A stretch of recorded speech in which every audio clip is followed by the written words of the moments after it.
today I really want to be talking to our service-based business owners, both from the perspective of you being someone else's client and you having contractors in your own business, and what are the differences and nuances that we need to be paying attention to. Because one of the red flags that we talked about in our recent virtual conference was there is this underlying tendency for small business owners to quote unquote be employing contractors. And the juxtaposition there is very intentional, because there is some things we are concerned with about you guys crossing some lines and crossing some boundaries. But when we discussed that, it was interesting to hear the feedback and concern coming as the provider in that situation, not just about employing other people. Yeah. And so we wanted to have the conversation today about the nuances and differences between being someone else's contractor and actually having a contractor inside your own business. And we've really lingered on this conversation a lot from the being the employer standpoint in recent episodes. So there's a why hiring you 2.0 is a giant mistake. And then I think there's another one around hiring or pay, the inequities of pay inside your own business that you're setting up. And those are really geared towards you as the founder, the boss, the employer. So definitely go listen to those for further of that conversation. But, we talk about boundaries and burnout and what can we be doing to prevent burnout and really find happiness in our jobs again. When clients come to us, there's so many common feelings of being really resentful of the work that they're doing and really frustrated with themselves and their clients about how they've started this business because they're really good at what they do. And then they're doing less and less of what they're really good at and serving people in a way that just doesn't light them up anymore. And typically people are thinking, okay, I need to burn it all down and start over.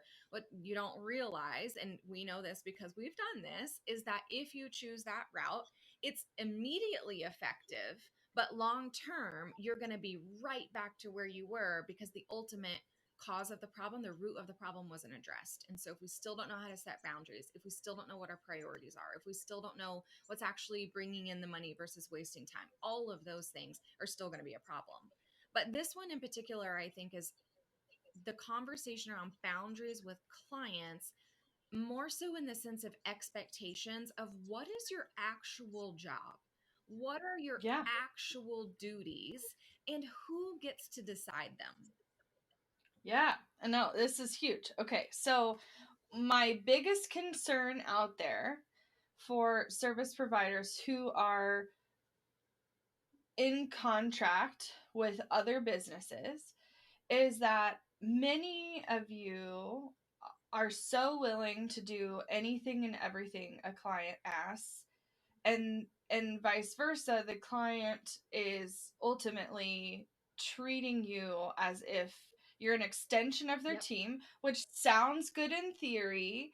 And what I want to add to your first sentence is you're willing to do anything and everything for that client, even at the detriment of getting them the results that they're after.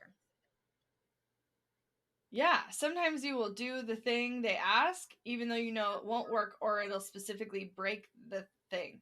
And then on top of that, you end up, in many cases, being your own boss, but creating a job for yourself rather than a business. And there is a difference.